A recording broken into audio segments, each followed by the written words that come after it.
Қазақ эстрадасының жұлдызы Мадина Садуақасова құқық қорғау қызметкерлерінің қатысуымен келеңсіз оқиғаға тап болды. Өнер иесі нөмірсіз көлікті тізгіндеймін деп басы бәлеге қалған. Полиция қызметкерлері белгілі әншіні 2 мәрте қуып, нөмірі жоқ темір тұлпарын айыппұл тұрағына алып кеткен.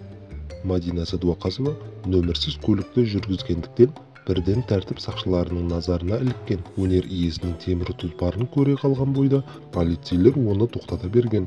Белгілі әнші тапсырыс беріп қойған жаңа нөмірі келгенше қалада осы қалыпта жүре тұруды шешкен. Алайда бұл ойы ақыр соңында іске аспаған.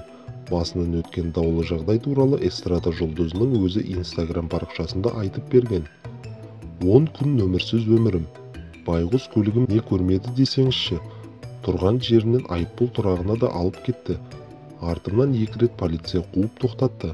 Әр 100 метрден кейін қайта полицияның жігіттерімен сәлемдестім. Айыппұлдарды айтсаңызшы. Мен өзімді өте біртүрлі сезініп жүрдім. Ақыр соңында құрсыншы, мінбей-ақ қояйыншы, нөмірлері келгенше деп қойып қойғанмын машинаны. Бұрынғы нөмірлерімді күту аясында ғой. Автокөлік жүргізушілері нөмірсіз 1 сағатта жүре алмайсыз. Тырыспаңыздар.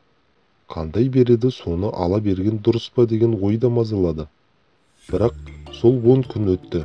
Сағына күткен нөмірлерім келді. Енді бас көшелермен де емін-еркін жүре алатын болдым. Майы қызметкерлері жарайсыңдар. Көздерің бүркіттің көздері ма деп қалдым, деп жазды Садуақасова.